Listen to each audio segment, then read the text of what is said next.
नमस्कार, पुन्हा एकदा आपले सर्वांचे स्वागत आहे। मंजुरीशिवाय रजेवर गेलात तर ग्रॅज्युटी पेन्शन रोखता येणार का?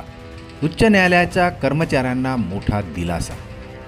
कौटुंबिक किंवा वैद्यकीय कारणामुळे रजा घ्यावी लागली तर वरिष्ठांनी ती मंजूर केली नाही, कर्मचारी कामावर गैरहजर राहिला तर त्याची ग्रॅज्युटी पेन्शन आणि इतर निवृत्तीविषयक लाभ काढून घेता येतील का? तर यावर उच्च न्यायालयाने एक महत्त्वपूर्ण निर्णय देत कर्मचाऱ्यांना एक मोठा दिलासा दिलेला आहे। चला तर पाहूया याविषयी सविस्तर अपडेट। त्यापूर्वी आपणास विनंती आहे, चॅनलला अजूनही सबस्क्राईब केलेलं नसेल तर चॅनलला सबस्क्राईब करा, समोरील बेल आयकॉनला प्रेस करायलाही विसरू नका। अत्यंत कामाची बातमी आपल्या सहकारी मित्रांना शेअर करायला विसरू नका।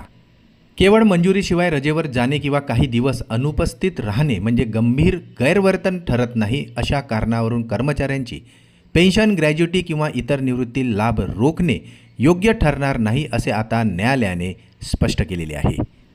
न्यायालयाने एका याचिकेच्या सुनावणीमध्ये कॅटचा आदेश रद्द करत निर्णय दिलेला आहे।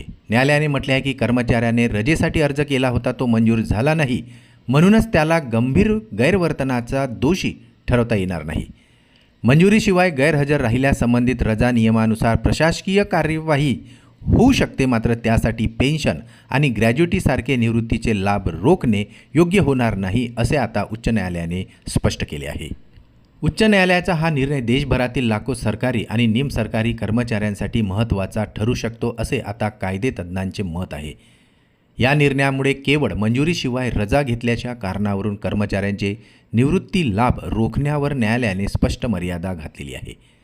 भविष्यात अशा प्रकरणामध्ये हा निकाल अत्यंत महत्त्वाचा संदर्भ आता ठरू शकतो, असे तज्ज्ञांचे मत आहे।